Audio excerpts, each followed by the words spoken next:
ஓம் சாந்தி. சிவபகவானின் மகா வாக்கியம். வீணானது வீணானது இருக்கிறது என்றால் சக்திசாலியாக இல்லை.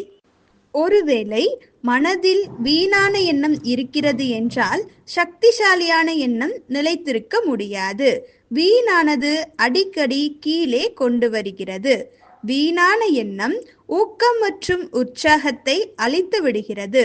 அவர் எப்பொழுதும் ஏன், என்ன என்ற குழப்பத்தில் இருப்பார். எனவே சின்ன சின்ன விஷயங்களில் தன் மீதே மனமுடைந்தவராக இருப்பார். வீணான எண்ணம் எப்பொழுதும் அனைத்து பிராப்திகளின் பொக்கிஷத்தை அனுபவம் செய்வதிலிருந்து வஞ்சித்து விடுகிறது. எனவே மிக உயர்ந்த திட்டம் மற்றும் நடைமுறை செயலில் பெரிய வித்தியாசம் வந்துவிடுகிறது. எனவே மனமுடைந்தவர்கள் ஆகிவிடுவார்கள்.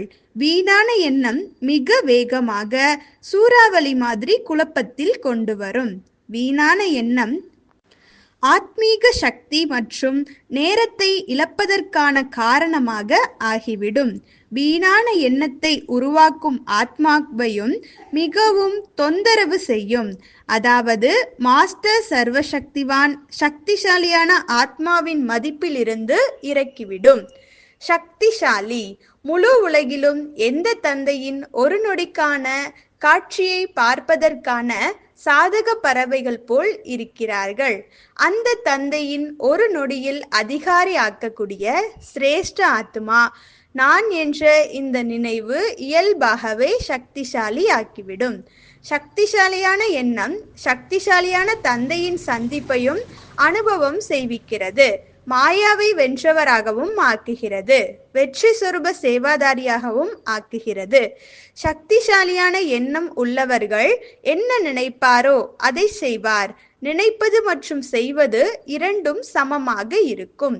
எண்ணம் மற்றும் கர்மத்தில் எப்பொழுதும் தைரியம் நிறைந்த வேகத்தோடு வெற்றியடைவார்.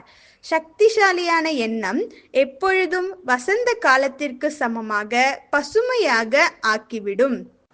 சக்திசாலியான எண்ணம் எப்பொழுதும் ஆத்மீக சக்தியை சேமிப்பு செய்யும், நேரத்தை பயனுள்ளதாக ஆக்கும். சக்திசாலியான எண்ணம் மூலம் எப்பொழுதும் உயர்ந்த மதிப்பின் நினைவு சொரூபத்தில் இருப்பார்.